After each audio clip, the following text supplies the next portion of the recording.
नमस्कार. पुन्हा एकदा सर्वांचं मनापासून स्वागत आहे आपल्या ज्ञान जर्नी या चॅनलमध्ये. आज आपण ज्या ठिकाणी आलेलो आहोत, ज्या ठिकाणी आपण पुन्हा एकदा आध्यात्मिक एका दत्त महाराजांच्या वेगळ्या अशा तीर्थक्षेत्राबद्दल आपण चर्चा करणार आहोत. आजचे जे आपले प्रमुख पाहुणे आहेत विजय जोशी काका, ज्यांच्यासोबत आपण खूप छान पद्धतीने आज चर्चा केलेली आहे. सगळ्या गोष्टींवरती खूप गोष्टी आम्हाला कळाल्या आहेत, ज्या तुम्हालाही आपल्या व्हिडिओच्या माध्यमातून नक्कीच कळतील.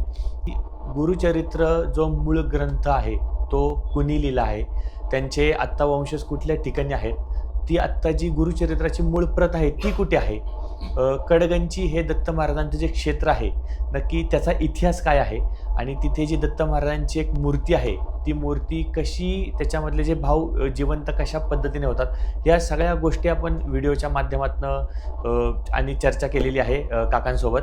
त्याचप्रमाणे गुरुचरित्राचं पारायणाचे नियम, श्रद्धा, त्याच्या अंधश्रद्धा, अशा भरपूर काही गोष्टींबरोबर आपण महत्त्वपूर्ण मुद्देसुद्धा अशी चर्चा काकांसोबत केलेली आहे. तर संपूर्ण व्हिडिओ तुम्ही नक्की पहा.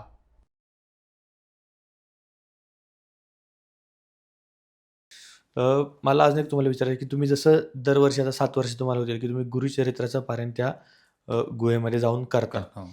तर नक्की आता जे विष्णुदासांनी जे गुरुचरित्र जे लिहिलेलं आहे, तर नक्की गुरुचरित्र लिहिण्याच्या मागे त्यांचा उद्देश जो होता की महाराजांनी त्यांना सांगितलेलं.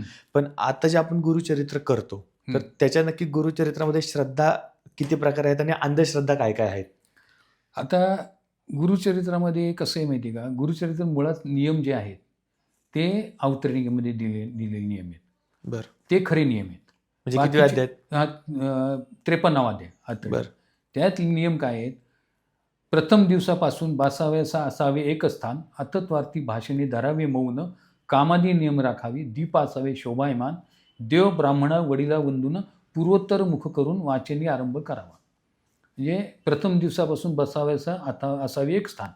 म्हणजे तुम्ही पारायण जर करत असाल 7 दिवसाचं किंवा 3 दिवसाचं, तर ज्या स्थानावर बसलात आज जे वाचायला, समजा आज 7 दिवसाचं आहे, तुम्ही 1 ते 9 अध्याय वाचता, तर 1 ते 9 अध्याय वाचून झाले की दुसऱ्या दिवशी त्याच स्थानावर बसायचं. म्हणजे आज इथं बसलो उद्या तिथं बसलो असं नाही, त्याचा उपयोग नाही काय? प्रथम दिवसापासून 22व्याचा असावे एक स्थान, अतत्वार्थी भाषणी धरावे मौन. मौन धरावे म्हणजे कसं, मौन पाळायचं म्हणजे कसं की वाचन मोठ्यांनी करायचं, म्हणजे मनातल्या मनात वाचायचं नाही. बरं. पण मौन धरायचं, अतत्वार्थी भाषण धरावं म्हणजे ते वाचन चालू असताना मधीच बाहेर कुठं कोण आलंय का, कोणाशी बोलले, काय केलंय, किंवा कोणाशी बोलायचं, हम्म. किंवा घरात काहीतरी बाबा इथं समजा बाई वाचत असेल, तिने पटकीने अगं ते चहा ठेवलाय बघ तो उठते जाईल, किंवा दूध ठेवले, असं नाही करायचं. आणि मोठ्यांनी का वाचायचं की मोठ्यांनी वाचल्यानंतर आपण वाचन करत असताना ते शब्द जे आहेत ते आपल्याला एक तर डोळ्यांनी पाहिले जातात, तोंडाने उच्चार केलं त्याच्यामुळे ते आपल्या मेंदूपर्यंत पोचतात, आणि त्या शब्दाचा आपल्याला अर्थ कळायला सुरुवात होती हळूहळू. नाहीतर आपण मनातल्या मनात वाचलं तर त्याचा आपल्याला काही बोध होत नाही, नुसतं आपण वाचत सुटतो बस. बरोबर. आणि म्हणजे असंही मी सांगतो की लोकांनी, तुम्ही विचारून बघा लोकांना की त्यांनी पारायण, समजा तुम्ही आता पारायण करताय, तर तुम्हाला जर सांगितलं की तुम्ही आज 1 ते 9 अध्याय वाचून झाल्यानंतर तुम्हाला जर विचारलं की पहिल्या अध्यायामध्ये पहिल्या 2 ओळीमध्ये काय लिहिलेलं, तुम्ही सांगू शकत नाही सांगता. कारण काय होतं, माणूस नुसतं वाचायचं म्हणून वाचतो, रट्टा मारल्यासारखं. ते नाही करायचं.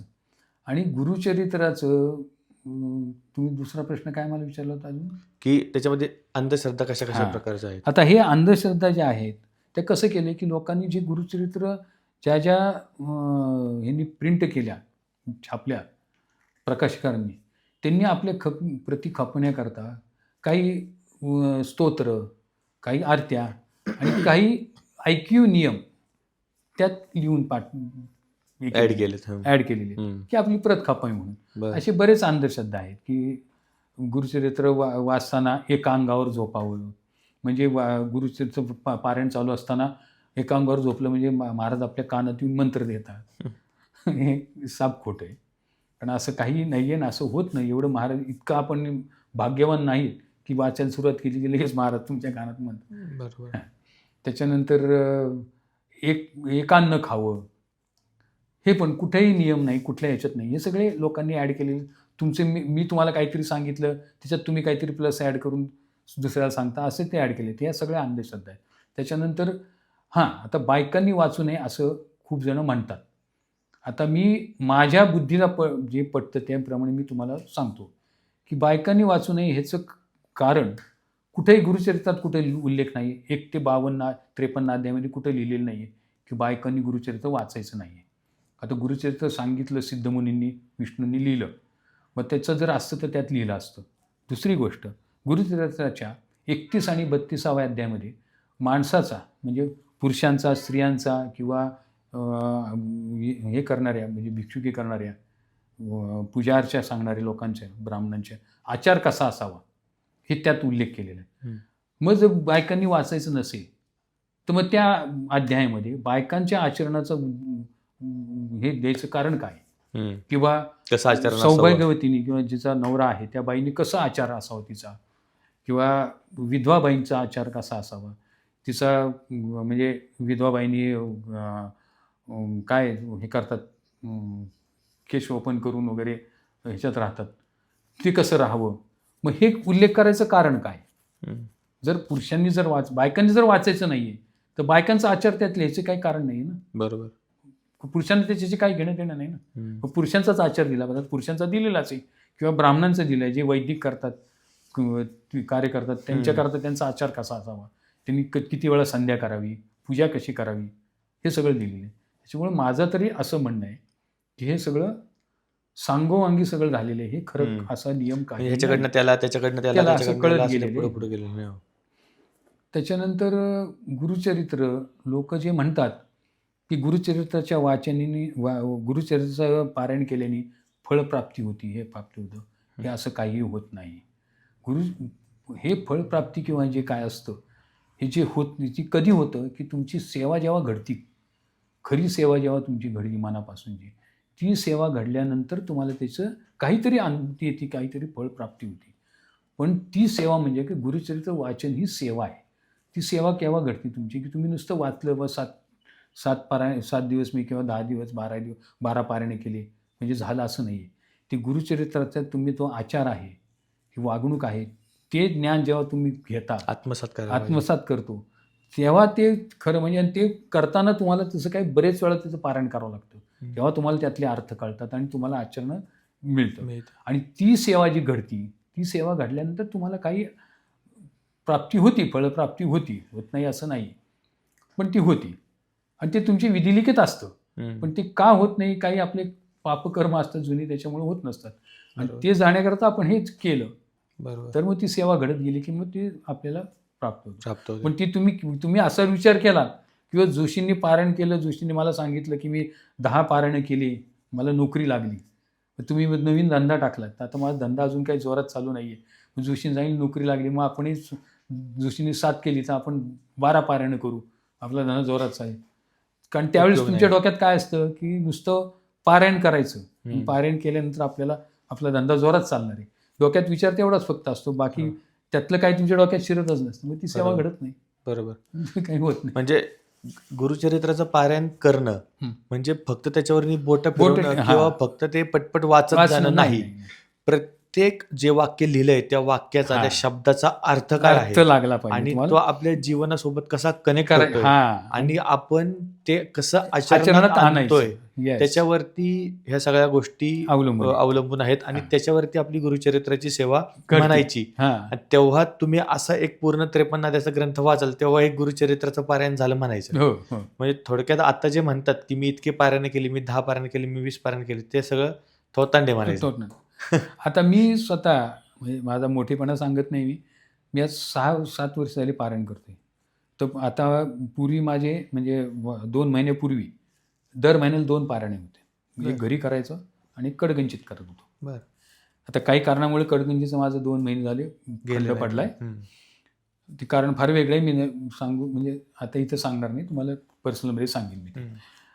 पण मला 1 वर्षापासनं गुरुचरित्र थोडं थोडं कळायला लागले. बापरे, म्हणजे 7 वर्ष वाचून झाल्यानंतरही. म्हणजे ते इतकं सोपं नाहीये की तुम्ही म्हणजे लोकांना जे वाटतं ना की मी केलं म्हणजे, आणि तेव्हा मला कळायला लागले की ही सेवा आहे, ही सेवा आपण अशी केली तर तिचं फळ मिळणार आहे. आणि दुसरी गोष्ट, गुरुचरित्राचं पारायण करताना कधी व्यवहार ठेवायचा नाही, म्हणजे का माझं हे उद्या मी 10 पारायण करतो, व्यवहार नाही करायचा. तसं केल्याने तुम्हाला काही फलप्राप्ती होत नाही. तुम्ही सेवा म्हणून करायची. बरोबर. की महाराज दत्त ह्याचा अर्थ देणारा, बरोबर. ते द्यायलाच बसलेले आहेत. फक्त ते आपण सेवा करत राहायची, ते आपोआप देतात आपल्याला. क्या बात आहे. अपेक्षा नाही ठेवायची, मी पारायण करीन, मला हे उद्या. मग तुमच्यामध्ये हे राहत नाही, मग खरी गोष्ट आहे. सेवा म्हणून राहत नाही, तुम्ही मग ते व्यवहार करता. बरोबर. की दुकानात गेलो, मी 100 रुपये देतो, मला ही वस्तू दे. बरोबर.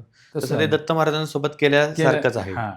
की तुम्ही मला एक गोष्ट द्या, मग मी तुमचं पारायण करतो. पण तुम्ही खरी सेवा जर पारायणाची केली, तुम्हाला 101% त्याचं फळ मिळतं.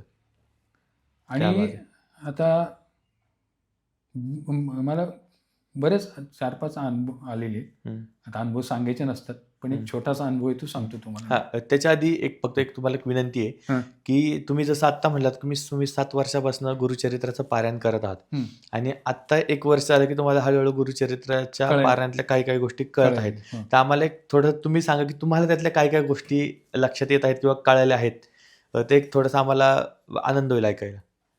आता पहिली गोष्ट म्हणजे की गुरुचरित्र लिहिले विष्णू गंगाधर साखरेंनी. हे विष्णू नाव गुरुचरित्रामध्ये एका अध्यायामध्ये आहे. मी सांगणार नाही कुठल्या अध्याय आहे ते. बरं. कारण काय मी सांगितलं तर मग तुम्ही म्हणाल काय. तर एवढे वर्ष मी वाचत होतो, मला कधी कळलं, 1 वर्षापूर्वी मला कळलं की हे नाव ह्या ओळीमध्ये, या अध्यायामध्ये, या ओळीमध्ये त्यांचा उल्लेख आहे. म्हणजे आता सुद्धा तुम्ही जर 99% लोकांना विचारा, पारायण करणाऱ्यांना, की विष्णू नाव हे म्हणजे एक तर मुळात लोकांना माहिती नाही आहे की पहिली गोष्ट की नामधारक म्हणजे कोण. बरोबर. बरेच पारायण केलेल्या लोकांना माहिती, नामधारक म्हणजे सरस्वती गंगाधर साखरे. सरस्वती गंगाधर साखरे हे सायनदेवांची वंशज, एवढंच माहिती. ती कितवी पिढी तेही माहिती नाही आहे. दुसरी गोष्ट, त्यांचं खरं नाव विष्णू आहे हे पण लोकांना माहिती नाही. उलटं लोक तुम्हाला म्हणतील का, अरे विष्णू हे नाव आहे का, त्यांचं नाव होतं का. म्हणजे हे मला म्हणजे इतके वर्ष मी करून मला आता सापडली गोष्ट कुठं आहे. म्हणजे काय करत होतो मी, नुसतं वाचत होतो. खरी गोष्ट आहे. आणि आपल्याही व्हिडिओमध्ये तुम्ही जसं आता काका बोलले की ते सांगणार नाहीयेत आपल्याला की कुठल्या ग्रंथामध्ये, कुठल्या ओळीमध्ये त्यांनी ते नाव दिलेलं आहे. तुम्ही जर गुरुचरित्राचं पारायण करत असाल आणि मनापासून जर केलं असेल तर आपल्या कमेंट बॉक्समध्ये तुम्हीही सांगा की ते नाव कुठे आलेलं आहे. येस, कुठल्या अध्यायामध्ये आहे, बरोबर, आणि कितव्या ओळीमध्ये आहे. करेक्ट. पुढे अजून नाही, आता अजून एक अनुभव माझा की मी गुरुचरित्राचं इथनं जेव्हा कडगंजीला जायचो तेव्हा काय करत होतो मी, की त्यावेळेस मी कामं करायचो, इलेक्ट्रिकची कामं, वायरिंगची, माझे बिझनेस होता कॉन्ट्रॅक्टिंगचा. तर मग मी आदल्या दिवशी उद्या निघायचं, तर आदल्या दिवशी बॅग भरायची, सगळं उद्या जायचं, सामान घेऊन जायचं आणि मग निघायचो. तर एक दिवशी काय झालं की एका महिन्यामध्ये काहीतरी 7-8 महिने होऊन गेले, 5-6 महिने का 7-8 महिने झाले. आणि मग त्या दिवशी मला रात्री बॅग भरायला विसरलो मी, म्हणजे वेळ मिळाला नाही. सकाळी मी घाईगडबडीत, कारण इथं मी एसटीने जायचो, त्याच्यामुळे सकाळची कारण 8-9 तास लागतात एसटीने जायचं, म्हणजे इथून सोलापूरहून मग कडगंजी. तर त्याच्यामुळं मग मी 6-5:30ला घरातनं बाहेर पडायचं, 6ची गाडी पकडायची स्वारगेटवरनं. तर त्या दिवशी मी भराभरा बॅग भरली, माझी भरली. 7 दिवस काय लागणार, ते 3 दिवस करतो, 3 दिवस लागणार सामान. आणि गेल्यानंतर तिथं गेलो की मी काय करायचं की उद्या सकाळी पहाटे पारायण करायचं. मग ते सकाळी एवढा वेळ जायला नको म्हणून मी आदल्या दिवशीच रूममध्ये सगळं सामान माझं लावून ठेवायचं, बॅगमधलं काढून सगळं. आता काढलं मी, संध्याकाळी साधारण 6 वाजता पोचलो होतो तिथं. सामान काढलं बॅगमधनं, तर मी 16 विसरलो होतं. बापरे. आता काय करायचं, मी विचार केला, म्हटलं आता आप्पाजींना आपण आता यावेळेस मला काहीतरी व्यवस्था करावं या पारणामध्ये, 16 द्या. आणि एवढा विचार केला आणि मी मंदिरात गेलो, हातपाय धुतले, मंदिरात गेलो तर आप्पाजींच्या मोठ्या मुलाचा त्या दिवशी वाढदिवस होता. म्हणून ते वाढदिवसाला एक 5-6 मित्र बोलवले होते त्यांनी वाढदिवसाचा कार्यक्रमाला. त्यांना भेटवस्तू वगैरे दिली. मी गेल्यावर मी विचारलं तर म्हणे, आप्पाजी म्हणले विश्वनाथचा वाढदिवस आहे आज. म्हणून ते पेढ्याचं असं केकसारखं केलं होतं आणि ते सगळ्यांना वाटत होते. ते वाटताना त्यांनी प्रत्येकाला एक तिथल्या दत्तगुरूंची मूर्तीचा जो फोटो आहे तो एक फोटो आणि प्लॅस्टिकच्या कागदामध्ये उपरणं काय असं शाल असं होतं, प्रत्येकाला दिलं. तसं मलाही फोटो दिला, मलाही ते दिलं. मी घेतल्यानंतर सगळ्यांना आपले उघडून बघत होते काय काय, म्हणून मी उत्सुकता म्हणून ते उघडलं तर आत 16 होतं. क्या बात आहे. आता ते सोहळं मी आप्पाजींना तिथं लगेच म्हणलं आप्पाजींना बरं का, की आप्पाजी मी तुम्हाला आज म्हणजे आता तुम्हाला गंमत सांगतो आप्पाजी बघा, मी तुम्हाला आता म्हणलं मी आज सोहळं आणायला विसरलोय, की मला या पारायणापुरते 3 दिवस सोहळं द्या मला तुमच्याकडचं कुठं असेल तर, कारण तिथे येतात ना मूर्तीपुढं. मी मागणार होतो आणि इथं आलो बघितलं, म्हणलं हे बघा याच्यात सोहळं निघा. आप्पाजींनी सगळ्यांना विचारलं, कुणाच्या याच्यात सोहळं होतं, माझ्या एकट्याच्या याच्यात सोहळं होतं. आप्पाजी म्हणले हेच आहे म्हणे, महाराज जे आहेत ना तुमची सेवा जेव्हा चालू असते मनापासून, तेव्हा महाराज तुमच्या मनातलं ओळखतात आणि तुम्ही न मागता तुम्हाला देतात. म्हणजे मगाशी मी जे तुम्हाला म्हणलं की मागायचं नसतं, आता मी महाराजांना काही मागितलं नव्हतं, माझ्या डोक्यात तुझ्या आप्पाजींना मागायचं. बरोबर. न मागता, आणि ते सोहळं मी अजूनही वापरतो क्या बात आहे. तिथं पारण्याला. वा. आणि असं आहे म्हणजे आता हे माझा अनुभव सांगितला मी, बाकीच्यांचे तर वेगळेच आहे, पण हे माझा स्वतःचा अनुभव आहे आणि ते सोहळं अजूनही माझ्याकडे आहे. क्या बात आहे. आपले जेव्हा आपण गुरुचरित्राचं पारायण जेव्हा करतो तर काही लोकांचं असं म्हणणं आहे की गुरुचरित्राचे हे 52 अध्यायच आहेत आणि काही लोकांचं म्हणणं आहे की 53 अध्याय. तर नक्की हे काय आहे नक्की? आता माझ्या मताप्रमाणे असं आहे बघा, गुरुचरित्र सांगितलं सिद्धमुनींनी आणि विष्णूंनी लिहिलं. तर सिद्धमुनींनी सांगताना हे 52 अध्याय केलेत आणि 53वी अवतरणिका. अवतरणिका म्हणजे संपूर्ण गुरुचरित्राचा सार आहे त्याच्यात. म्हणजे तुम्हाला जर गुरुचरित्र पूर्ण वाचायला जर पारायण करायला जमत नसेल तर अवतरणिका जरी रोज वाचली तरी तीच सेवा घडते तुमची गुरुचरित्र वाचल्याची. तर 52 अध्यायामध्ये कसं आहे, 53 अध्यायाच्या पोथीमध्ये 51 आणि 52 अध्याय सेम आहेत. पण ते एकच अध्याय 2 वेळा का घेतला आहे, त्याच्यामागं काहीतरी कारण असणार आहे. सिद्धमुनींनी केलं म्हणजे त्याच्यामागं काहीतरी कारण आहे ना. फक्त आता काय आहे माहिती नाही आहे, पण ते आपण बदल करण्यात काय अधिकार नाही ना आपल्याला. बरोबर. पण लोकांनी काही केलंय, कोणी म्हणतं की ते डबल आहे, लोकांना सोपं जावं म्हणून केले. आता 51-52 एक केला म्हणजे एकच ठेवला आहे. म्हणजे लोकांनी कसं केले, काही गुरुचरित्रामध्ये 52 अध्याय केले टोटल, म्हणजे 52वी अवतरणिका केली आणि 51 अध्यायामध्ये एकच येतो संपवलेलं आहे. आता ते त्याच्यात त्या अध्यायामध्ये सोपं केलेलं आहे म्हणतात लोक, पण सोपं सुद्धा करायचं कारण काय, मला असं म्हणायचं आहे की का त्यांनी जे केले काहीतरी त्याच्या मागं कारण आहे ना. मग ते आपण, आणि ते जेव्हा आपल्याला खरं समजतं त्यावेळेस आपली सेवा घडते ना. बरोबर. बदल करून कशाला करायची ना. बरोबर. त्याच्यामुळं माझं तर म्हणणं असं की 53 अध्याय हे योग्य आहे. बरोबर. जेव्हा आपण हे गुरुचरित्राचं जेव्हा आपण पारायण करतो तर हे किती टप्प्यांमध्ये किंवा कशा पद्धतीने थांबत करायचं असतं? 7 दिवसाचं असतं का किती दिवसाचं असतं? आता आपल्या भरपूर लोकांचे प्रश्नही आहेत की बाबा कशा पद्धतीने केलं पाहिजे, कशा स्वरूपात केलं पाहिजे. आणि जसं आपण मगाशी नियम सांगितले, माझ्या मते 2च नियम त्यातले सांगितले आहेत, ते नियम पण आपले पूर्ण सांगा लोकांना. आणि एक स्टार्टिंगपासून कशा पद्धतीने शेवटपर्यंत करायचं आणि शेवटला उद्यापन कसं करायचं, ह्या सगळ्या गोष्टी जरा एक डिटेलमध्ये सांगा फक्त. आता गुरुचरित्राचं पारायण करायचं म्हणजे ॲक्च्युली कसं आहे, गुरुचरित्र तुम्ही काही लोक 3 दिवसाचं करतात, काही 7 दिवसाचं करतात. पण असंही नाही आहे की तो नियम नाही आहे की तुम्ही 7 दिवसाचं केलं पाहिजे, 3 दिवसाचंच केलं पाहिजे, असं काही नियम नाही आहे. तुम्ही रोज एक अध्याय वाचला तरी चालतो. महत्त्वाचं काय आहे की ते तुम्ही वाचन करताना तुमचं, मी जे सांगितलं त्या पद्धतीनेच केलं पाहिजे, तर ती सेवा घडते. म्हणजे तुम्हाला जर आता काही लोकांना नोकरीमुळं, धंद्यामुळं असं एवढा वेळ मिळत नाही, म्हणून तुम्ही रोज एक अध्याय जरी वाचला तरी चालतो. पण रोज एक अध्याय वाचायचा आणि नियम हेच पाळायचे की जिथं आपण बसणार, म्हणजे 7 दिवसाच्या पारायणामध्ये सांगितले, प्रथम दिवसापासून बसावेचा असावे एक स्थान, अतत्वार्थी भाषणे धरावे मौन, कामधेनू राखावे, दीप असावे शोभायमान, देव ब्राह्मण वडीला वंदून पूर्वोत्तर मुख करून वाचन आरंभ करावं. म्हणजे प्रथम दिवसापासून एकच स्थान ठेवायचं, मौन पाळायचं. मौन पाळायचं म्हणजे काय ते सांगितलं मी ते. त्याच्यानंतर दीप असावे शोभायमान, म्हणजे जेव्हा वाचन चालू असतं तेव्हा तेलाचं किंवा तुपाचा दिवा चालू पाहिजे. बरं. म्हणजे तुमचं आता 7 दिवसाचं करत असाल तुम्ही तर रोज एक पहिल्या दिवशी 1 ते 9 अध्याय, 9 अध्याय संपेपर्यंत तो तेलाचा किंवा तुपाचा दिवा जळत राहावा. त्याच्यानंतर कामनियमनी राखावी, म्हणजे त्या पारायणाच्या पिरियडमध्ये काम भावना आपल्या मनात नाही आलं पाहिजे. मनात नाही म्हणजे ते केलं पण पाहिजे. बरं. नंतर पूर्वोत्तर मुख करून वाचन आरंभ करावा, म्हणजे पूर्वेला किंवा उत्तरेला आपलं तोंड पाहिजे वाचनाला बसताना. हां. आणि वाचनाला बसायच्या आधी घरात मोठी माणसं असतील ते, किंवा आता गुरुजी वगैरेच्या पाया पडायला आपले शक्य नाही, म्हणजे आता या काळामध्ये, पूर्वीच्या काळामध्ये होतं, तर मग घरातले मोठ्या माणसांच्या पाय पडावं, देवाच्या पाया पडायचं आणि वाचनाला बसायचं. आणि बाकीचं लोक आता जे म्हणतात कुणी बा की कलश ठेवायचा हे करायचं, हे आपल्या मनावर आहे, म्हणजे तो नियम नाही आहे. बरोबर. तर फुलं हार वगैरे हे आपण का प्रसन्नता येण्याकरता आपण करतो, म्हणजे ते वाचन चालू असताना आपलं प्रसन्न राहावं वातावरण म्हणून ते फुलं हार घालायचे.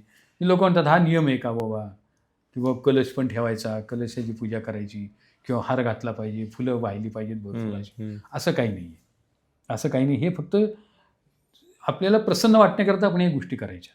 बरोबर. तर तुम्ही नुसती पोथी घेऊन तिथं, दुसरी गोष्ट वाचन गादीवर किंवा पलंगावर बसून करू नये. बरं. एखाद्याला खाली मांडी घालून बसता येत नसेल तर खुर्चीवर बसून केलं तरी चालतं, पण बाकीचे नियम हेच पाळायचे. बरं. बाकीचं नैवेद्य वगैरे कशा पद्धतीने? नैवेद्य वगैरे आपल्या इच्छेला असेल ते, तोही नियम नाही आहे की बा हेच केलं पाहिजे तेच केलं पाहिजे. आता लोक बरेचसे करतात, म्हणजे वाचन झालं, पारायण झालं की उद्यापन करतात.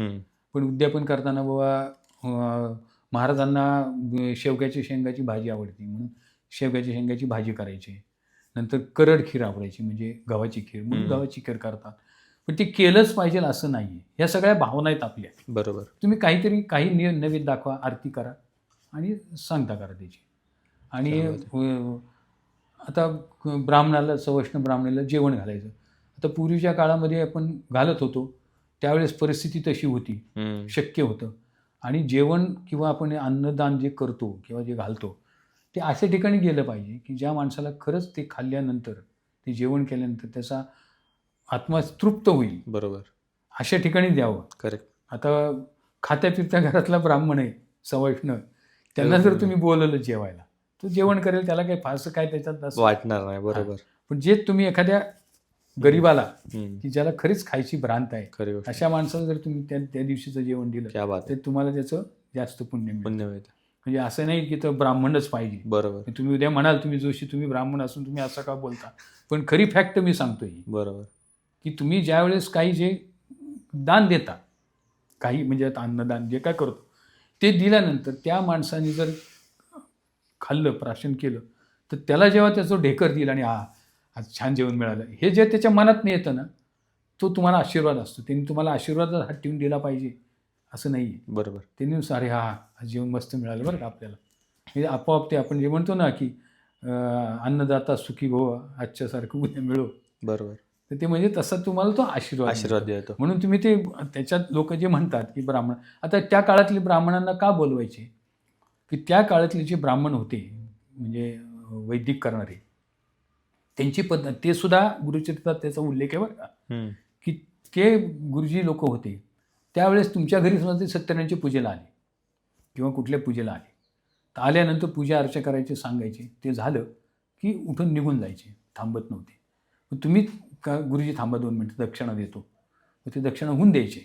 मग ती दिल्यानंतर ते मागत नव्हते, पद्धत स्वइच्छेने जे द्यायची, नाही दिली तर मागायची नाही, पण ती दिल्यानंतर, आणि ती द्यायचे का लोक, की ती दक्षिणा नाही दिली तुम्हाला ती पूजेचं फळ प्राप्त मिळत नाही. बरोबर. मग ती दिल्यानंतर सुद्धा ती गुरुजी पाहायचे की मला आज तुम्ही किती दिले. समजा मी तुमच्या घरी पूजा केली, तुम्ही मला 1000 रुपये समजा दिले, तर मी त्यावेळेस विचार करायचो की मला आजच्या चरितार्थाकरता किती लागतात, 200 रुपये लागणार आहेत, ते बाकीची परत देऊन जायची 200 रुपये. पण त्यामुळं त्या गुरुजींच्या ह्याला त्यांच्या जे वाचेला सिद्धी होती किंवा त्यांच्या ह्याला सिद्धी होती, त्याला कारण ते होतं. बरोबर. आणि ते सुद्धा गुरुचरित्राचा उल्लेख आहे की ब्राह्मणांनी तसं राहावं ते.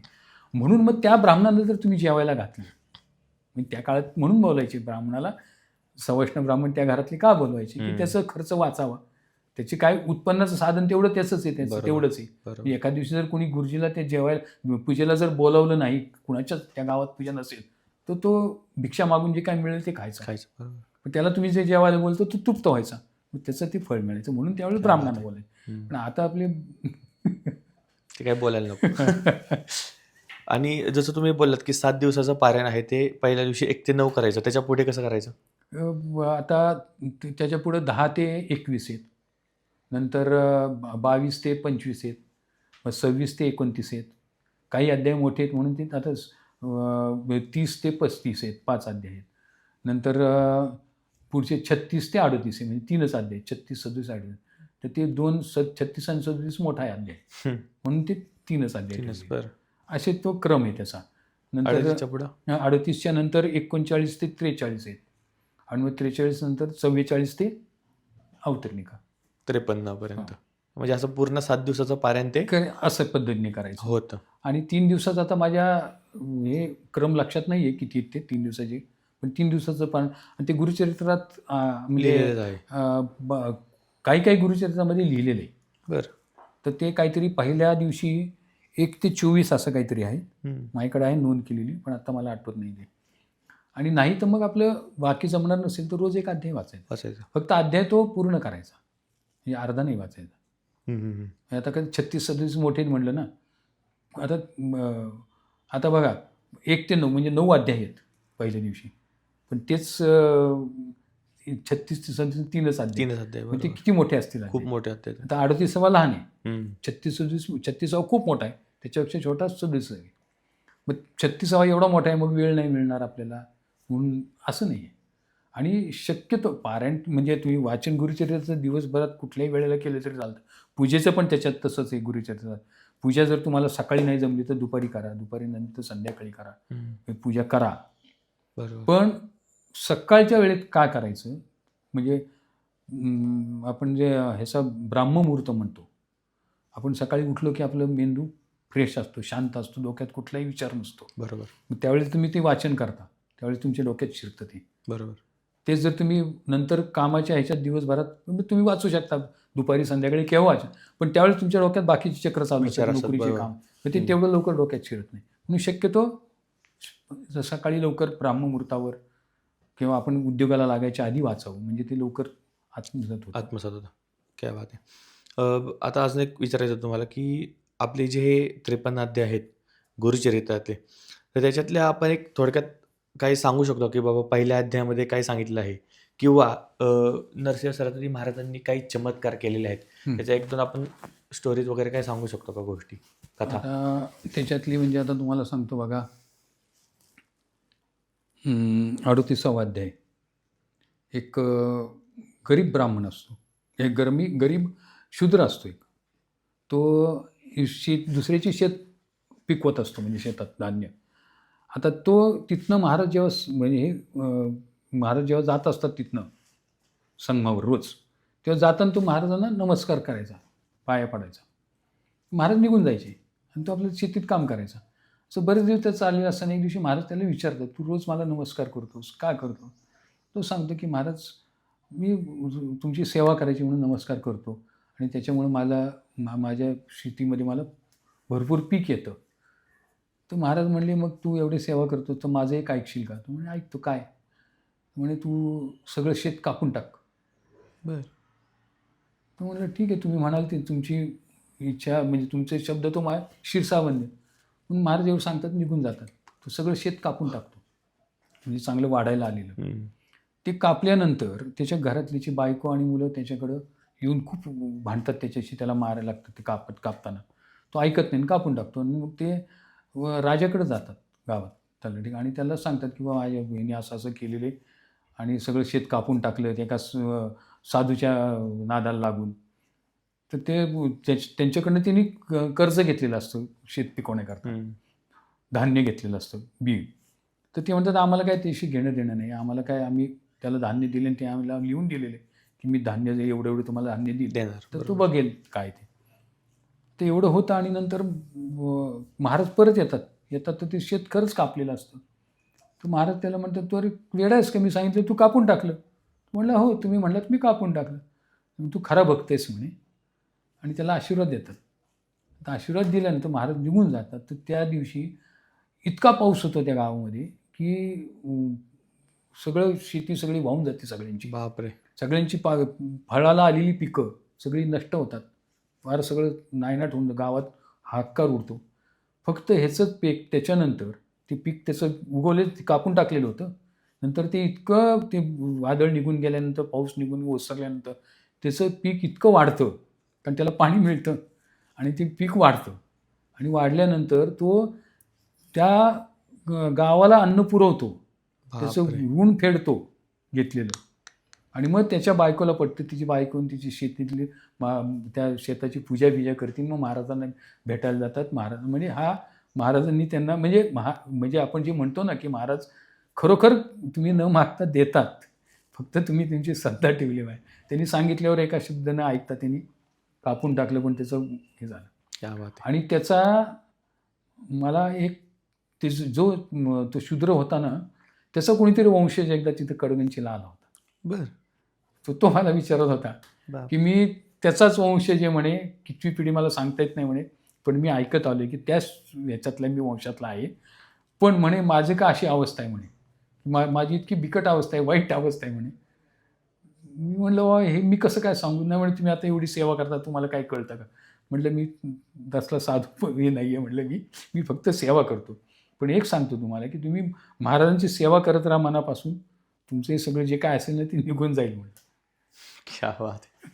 आणि ते निघून सांगितलं होतं मला की तो होऊन आला. तिथं दर्शन लोक बरे झालते ना, तर मी गंधबिंद लावलं. सगळं झाल्यानंतर तो म्हटलं गुरुजी मी ती 38व्या अध्यायामधली ती कथा आहे ना, त्यातला जो शूद्र आहे ना त्याचा मी वंशज आहे म्हणे.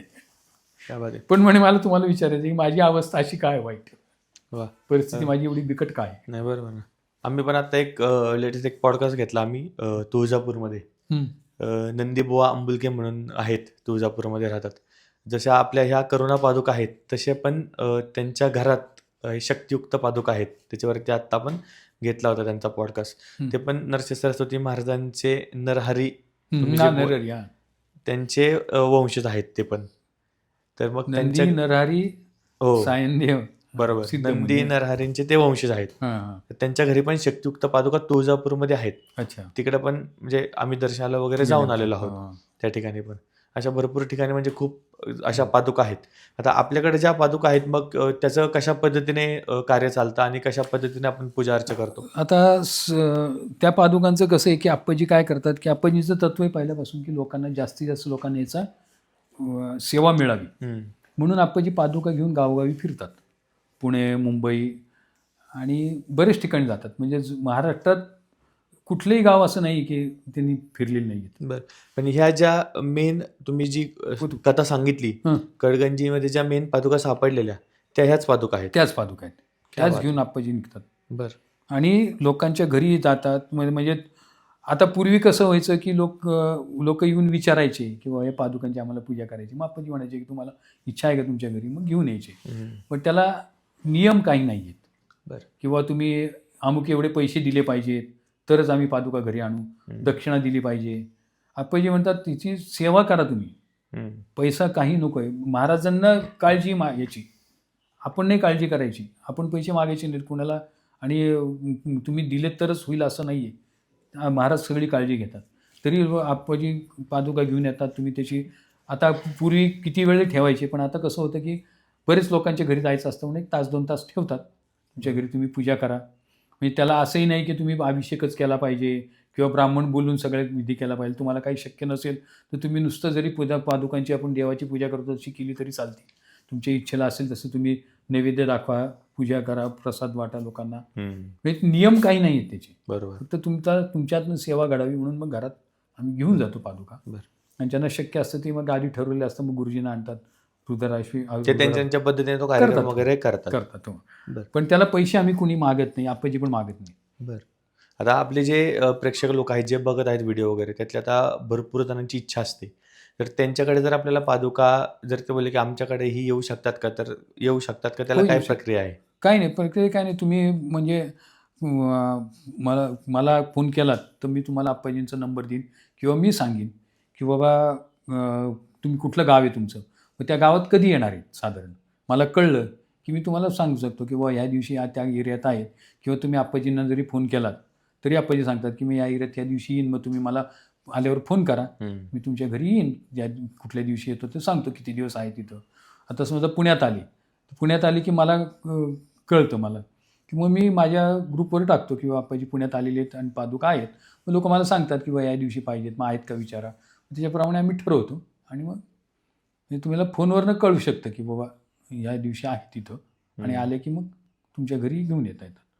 फक्त असं कसं तुम्ही आता समजा उद्या म्हटलात तर उद्या शक्य नाही. समजा उद्या काही बरेच लोकांकडे असेल तर मग तुम्हाला सांगतो आम्ही उद्या नाही जमणार, परवा जमेल.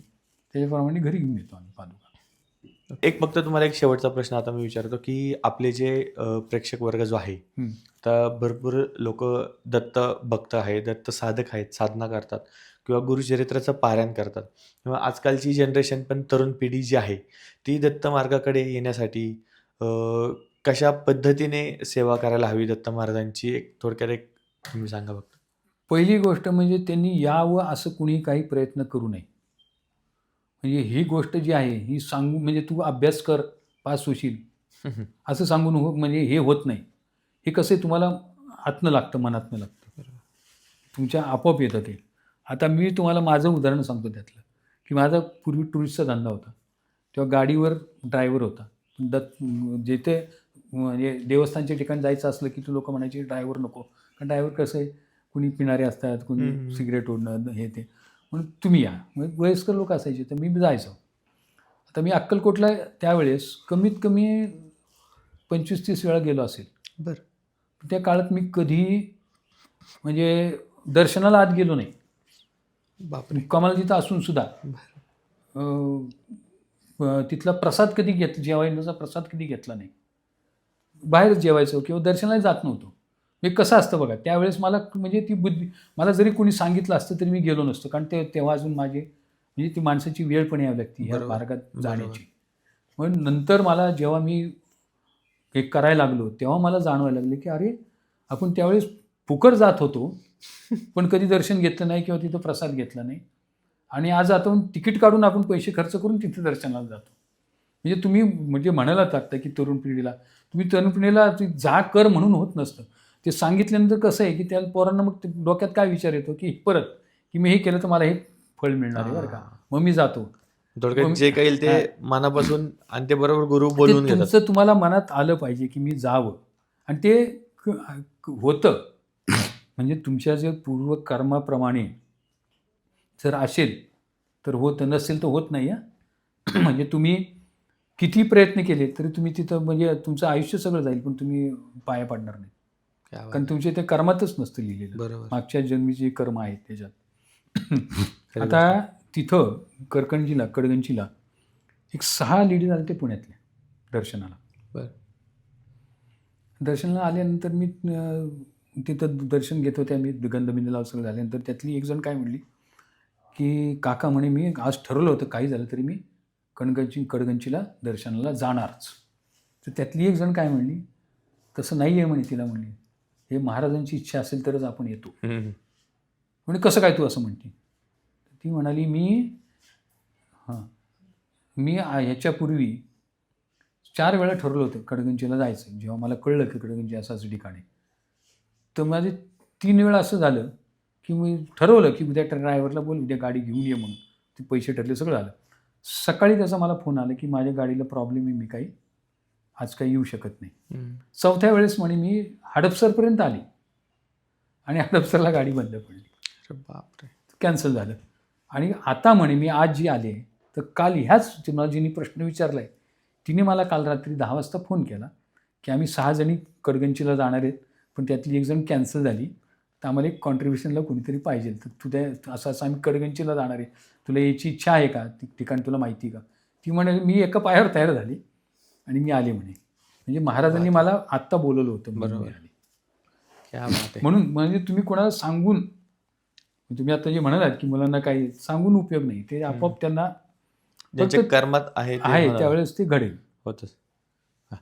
कसं वाटलं तुम्हाला आमच्या चॅनलवर तुम्ही आलात.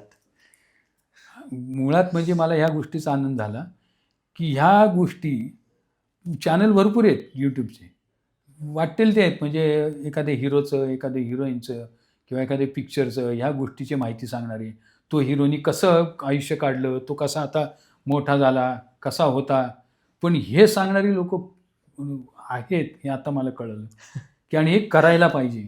त्याच्याशिवाय आपल्याला म्हणजे इतके वर्ष काय होतं की आता सुद्धा तरुण पिढी हळूहळू काय यायला लागली की हे असे चॅनल निघाले, लोकांना मुलांना कळायला लागले काहीतरी आहे. बरोबर. आणि हे करायला पाहिजे. आणि हे आल्यामुळे तुम्ही मला विचारलं, मला आनंद झाला त्या गोष्टीचा. म्हणजे ह्याच्यामुळे निदान काही नाहीतरी 100-500 लोकांपर्यंत तरी कळेल, या गोष्टीची माहिती मिळेल आणि कडगंजीच्या महात्म्य कळेल आणि लोक कडगंजीला यायला सुरुवात येतील. नक्कीच. तुमचे खूप धन्यवाद. नक्कीच मनापासून तुमचे पण खूप आभार. खूप छान वाटलं तुमच्यासोबत आज गप्पा मारून. आणि तुम्ही ज्या पद्धतीने सगळी माहिती सांगितली, आमच्यासाठी पण खूप गोष्टी नवीन होत्या ह्यातल्या. आम्ही पण नक्कीच कडगंचीला येऊच दर्शनासाठी नक्की. आणि मनापासून तुमचे मनःपूर्वक आभार. आणि धन्यवाद. मला तुम्हाला एक सांगायचं आहे की तुम्ही हे काम असंच चालू ठेवा की नक्कीच, जेवढे नक्कीच. जास्तीत जास्त देवस्थान असतील नक्कीच. त्यांच्या काही म्हणजे तिथले विशेष गोष्टी अशा माहिती करून लोकांपर्यंत पोचाव्यात. म्हणून नक्कीच. तुम्ही एक खंड पडू देऊ नका तुमच्या नक्कीच, कामामध्ये. नक्कीच, नक्कीच नाही. आणि हे सोडून दुसरं करू नका. अजिबात नाही, अजिबात नाही. तुमचे आशीर्वाद असेच आमच्यासोबत असू द्यात. अवधूत तुम्हाला आजचा व्हिडिओ कसा वाटला आणि तुम्हाला कोणती नवीन गोष्ट किंवा नवीन माहिती या व्हिडिओच्या माध्यमातून तुम्हाला शिकायला मिळाली, आपल्या कमेंट सेक्शनमध्ये नक्की सांगा. आणि अशाच वेगवेगळ्या तीर्थस्थळांसाठी किंवा तीर्थक्षेत्रांसाठी नवीन नवीन आपले अजून पॉडकास्ट येणारच आहेत. तर आपल्या चॅनलला लाईक, शेअर आणि सबस्क्राईब करायला विसरू नका. धन्यवाद. अवधूत चिंतन श्री गुरुदेव दत्त. श्री सायनदेव महाराज महाराज की जय. आपण आता काकांसोबत ज्या पद्धतीने चर्चा केलेली आहे, तर तुम्हालाही भरपूर प्रश्न पडले असतील की तुमची ही इच्छा असेल की ह्या पादुका वगैरे कडगंजीच्या दत्त महाराजांच्या मेन पादुका आहेत, त्याही तुमच्या घरी सेवेसाठी तुम्हाला आणायची इच्छा असेल, तर तुम्हीही आपण डिस्क्रिप्शनमध्ये खाली काकांचा नंबर देणारच आहोत. तुम्ही काकांशी कॉन्टॅक्ट करा, काकांसोबत संपर्क करा. जसं काकांनी सांगितलं की त्या एरियामध्ये किंवा त्या जागेमध्ये पादुका कधी असतील आणि त्या तुमच्या जवळपास असतील, तर ते नक्कीच तुम्हाला तारीख किंवा ती एक महिना सांगतील. त्या महिन्यात ते नक्कीच तुमच्याकडे येण्याचा ते प्रयत्न करतील. जे काय असेल ते बाकीचे किंवा तुमच्या काही अजून गोष्टी असतील, काही शंका असतील, त्याही काकांना विचारायचं असतील तरी तुम्ही संपर्क करू शकता. धन्यवाद.